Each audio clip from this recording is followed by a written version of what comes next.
Assalamualaikum warahmatullahi wabarakatuh. Selamat pagi anak-anak.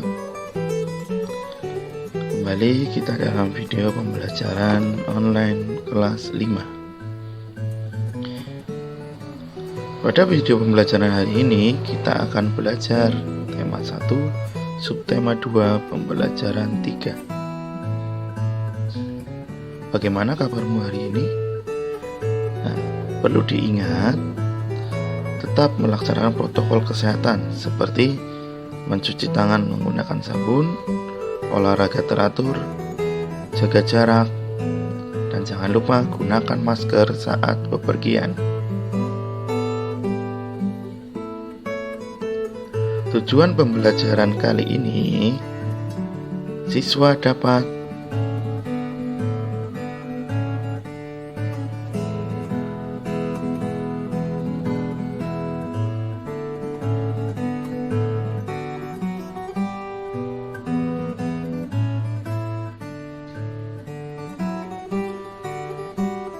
Sebelum memulai pembelajaran, terlebih dahulu kita berdoa menurut agama dan kepercayaan masing-masing.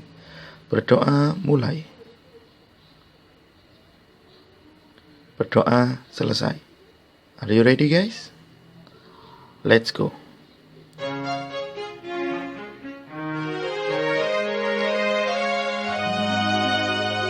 Tahukah kamu, Indonesia merupakan bangsa yang dikaruniai Tuhan dengan sumber daya alam yang sangat beragam dan melimpah, mulai dari keragaman potensi alamnya sampai keadaan penduduknya.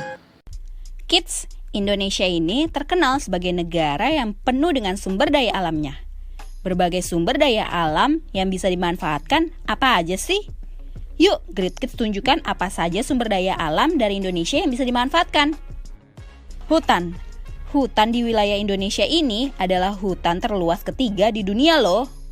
Luas hutan di Indonesia kalau digabungkan ada sekitar 99 juta hektar dan membentang dari Indonesia bagian barat sampai ke bagian timur. Lautan. Kids, sejak dulu Indonesia sudah dikenal sebagai negara maritim karena wilayah Indonesia ini sebagian besarnya terdiri dari lautan. Selain luas, lautan di wilayah Indonesia juga memiliki berbagai jenis ikan.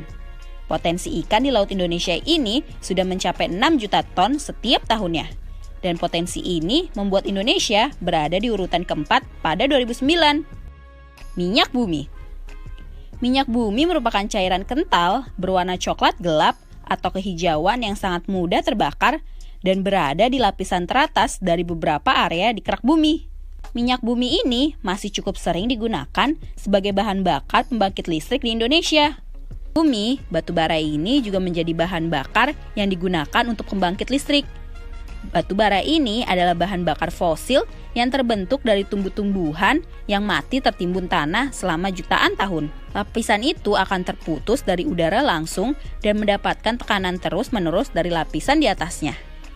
Negara Indonesia sudah menjadi negara pengekspor batu bara terbesar di dunia loh. Negara tujuan ekspor batu bara ini adalah Hong Kong, Taiwan, Tiongkok, Korea Selatan, Jepang, India, Italia, dan negara Eropa lainnya.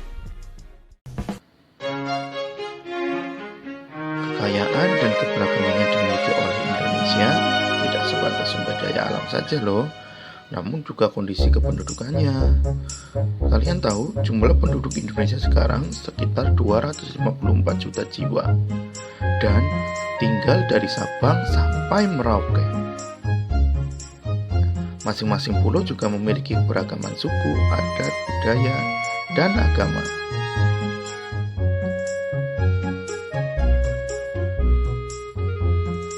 Wilayah Indonesia yang sangat luas ini berupa kepulauan telah mengakibatkan keberagaman penduduknya, salah satunya keberagaman suku. Supaya lebih jelas, mari simak video persebaran suku-suku di Indonesia. Keragaman suku bangsa di Indonesia. Persebaran suku bangsa di Indonesia dari Sabang sampai Merauke berjumlah lebih dari 1.300 suku bangsa. Selain beragam, jumlah maupun besaran populasinya, setiap jenis suku bangsa juga bervariasi. Kelompok suku bangsa di Indonesia tersebar di Provinsi Sumatera, Jawa, Bali, NTB, NTT, Papua, Maluku, Sulawesi, dan Kalimantan. Sedang kelompok suku bangsa terbesar di Indonesia ada di Pulau Jawa. Provinsi Sumatera. Provinsi Sumatera banyak didiami oleh suku Aceh, suku Batak, suku Minang, suku Melayu, dan suku Rejang. Selanjutnya adalah Pulau Jawa. Pulau Jawa merupakan pulau terpadat di Indonesia. Lebih dari 60% populasi penduduk Indonesia ada di Pulau Jawa. Suku-suku yang mendiami Pulau Jawa ada suku Jawa, suku Sunda, suku Betawi, dan suku Madura. Selanjutnya ada Pulau Bali. Suku yang mendiami Pulau Bali ada suku Bali, suku Sasak, suku Sumbawa, dan suku Bima. Lalu di Nusa Tenggara Barat ada suku Bayan, suku Dompu, suku Bima, suku Sasak, dan suku Sumbawa. Lalu di Nusa Tenggara Timur ada suku Ende, suku Tatun, suku Rote, dan suku Manggarai. Provinsi Papua. Papua adalah pulau yang terletak di bagian paling timur Indonesia. Dulunya Papua disebut sebagai Irian Barat atau Irian Jaya. Di sana terdapat banyak sekali suku yang beragam. Contohnya ada suku Huli, suku Asmat, suku Amume, dan suku Muyu. Provinsi Maluku. Maluku menurut catatan sejarah merupakan tanah surga dengan hasil alam berupa cengkeh, emas, dan mutiara. Adapun suku-suku yang mendiami Provinsi Maluku ini ada suku Wayoli, suku Manipa, suku Manggole, dan suku Eda. Provinsi Sulawesi. Sulawesi merupakan pulau terbesar keempat di Indonesia setelah Papua, Kalimantan, dan Sumatera. Adapun suku-suku yang mendiami Pulau Sulawesi ini ada suku Bugis, suku Makassar, suku Toraja, dan suku Mandar.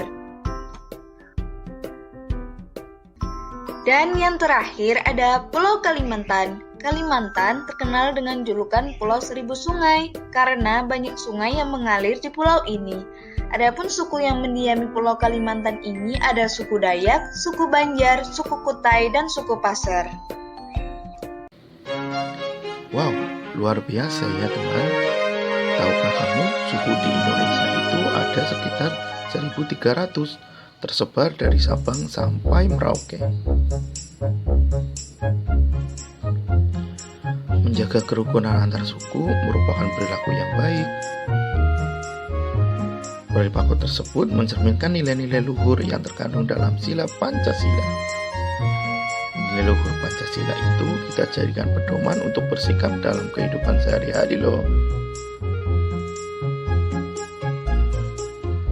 Nah, ada video lagi. Ayo kita simak bersama-sama. Dipanggillah Bagus dan Andre ke depan. Anak-anak, kita sudah mendapatkan 2 calon ketua. Pikirkan baik-baik, siapa yang akan kalian pilih? Saran ibu, pilihlah pemimpin yang baik, jujur, dan bisa dipercaya. Murid-murid menganggukkan kepalanya. Kalian berdua boleh kembali ke tempat duduk masing-masing. Hari pemilihan ketua pun tiba. Setelah upacara selesai, Bunita, Nabila, dan teman-temannya bergegas ke kelas. Bunita kemudian memanggil Bagus dan Andre untuk berdiri di depan kelas. Anak-anak, di depan kalian sudah ada 2 calon ketua. Silahkan pilih yang menurut kalian baik, bisa dipercaya, dan jujur, kata Bunita. Serentak murid-murid menjawab. Bunita membagikan selembar kertas kecil. Kemudian murid-murid menuliskan nama calon ketua. 3 menit kemudian, kertas itu terkumpul di sebuah kotak. Penghitungan suara pun dilakukan. Nabila membantu Bunita membacakan nama yang tertera di kertas suara. Bunita menulis angka di papan tulis. Hingga akhirnya kertas terakhir tertulis nama Bagus. Bunita mulai menghitung perolehan suara. Bagus mendapatkan 20 suara, sementara Andre 10 suara. Jadi anak-anak, berdasarkan penghitungan suara, ketua kelas kita yang baru adalah Bagus. Serempak murid-murid menjawab. Selamat ya Bagus, kamu menjadi ketua kelas yang baru, Bu Guru berkata. Terima kasih Bu, ucap Bagus. Hai yang Bagus, selamatlah ya, kata Andre. Sekarang, siapa yang akan kamu pilih sebagai wakilmu Bagus? Bunita bertanya. Bagus terdiam dan berpikir. Teman-teman, bagaimana kalau Andre jadi wakilnya? Setuju. Teriak teman-teman dengan kompak. Bunita senang pemilihan ketua kelas ini berjalan dengan baik. Murid-murid pun senang dengan ketua kelas dan wakil ketua kelas. Apa yang anak-anak dapat dari video tadi? Ya, video tadi menceritakan tentang pengamalan nilai-nilai Pancasila dalam kehidupan sehari-hari, yaitu pemilihan ketua kelas dengan musyawarah. Wah, sudah terakhir ya.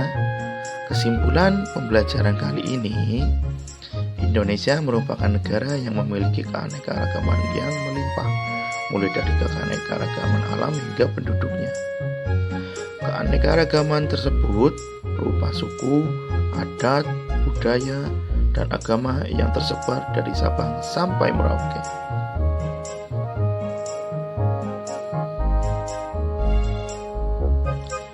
Nah, sebelum selesai pembelajaran hari ini, ayo berlatih dulu.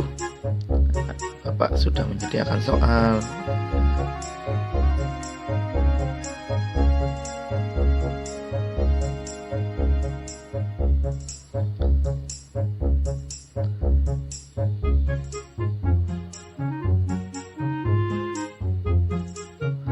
Anak-anak juga bisa melihat soal yang ada di buku siswa tema 1.